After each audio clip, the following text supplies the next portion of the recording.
अब हम करेंगे क्वेश्चन नंबर 2 क्लास 9 एक्सरसाइज 4.3। जैसा कि आप देख पा रहे हैं, एक बिंदु है 2 और 14, उससे दो रेखाओं के समीकरण हमें लिखने हैं। ऐसे दो समीकरण लिखने हैं जो इस बिंदु से होकर गुजरती हूँ।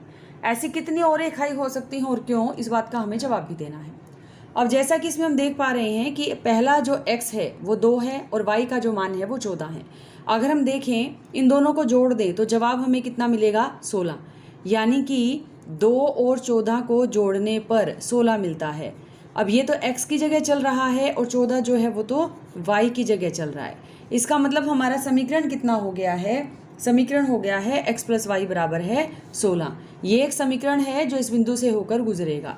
अब इसी तरह से दूसरा समीकरण हम देखें, अगर हम ये जोड़ने की बजाय घटा दें, अगर हम 14 में से 2 घटा दें तो अब हमें कितना मिलता है, 12।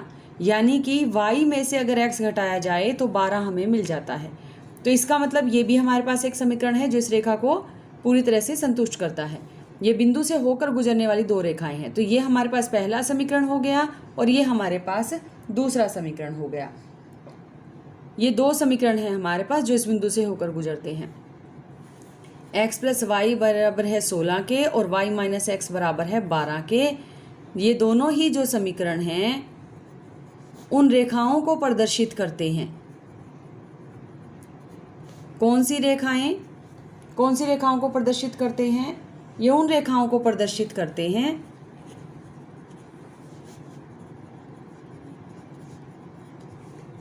जो बिंदु 2-14 से होकर गुजरती है।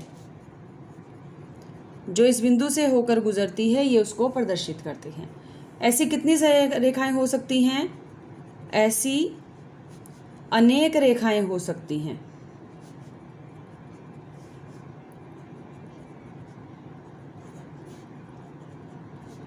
क्योंकि दो चर समीकरण हैं,